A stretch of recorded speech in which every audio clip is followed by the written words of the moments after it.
سامنے عرض کر دیا گیا۔ ایک سوال کسی نے پوچھا ہے، اس سوال کا میں جواب آپ کے سامنے عرض کر دوں۔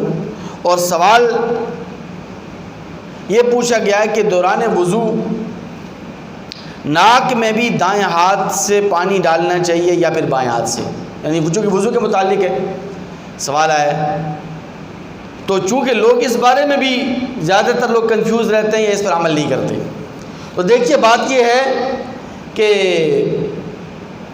نبی کریم صلی اللہ علیہ وسلم کا طریقہ ہم نے دیکھنا ہے کہ آقا علیہ السلام نے دوران وضو جب آپ نے وضو کیا تو آپ نے دائیں ہاتھ سے کلی کی اور آپ نے دائیں ہاتھ سے ہی ناک میں پانی ڈالا۔ ناک صاف کرنے کی بات نہیں کر رہا ہوں، میں ناک میں پانی ڈالنے کی بات کر رہا ہوں۔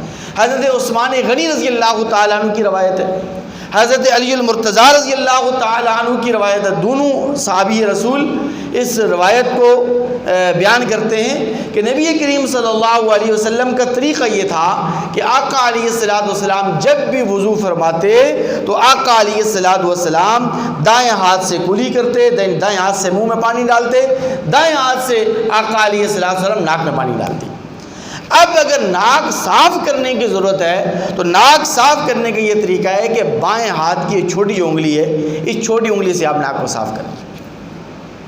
دائیں ہاتھ کو آپ استعمال نہ کریں ناک کی صفائی کے لیے، لیکن پانی آپ نے دائیں ہاتھ سے ہی ڈالنا ہے۔ یہ نبی کریم صلی اللہ علیہ وسلم کا طریقہ ہے اور آقا علیہ السلام اس مسئلے کو واضح کر دیا۔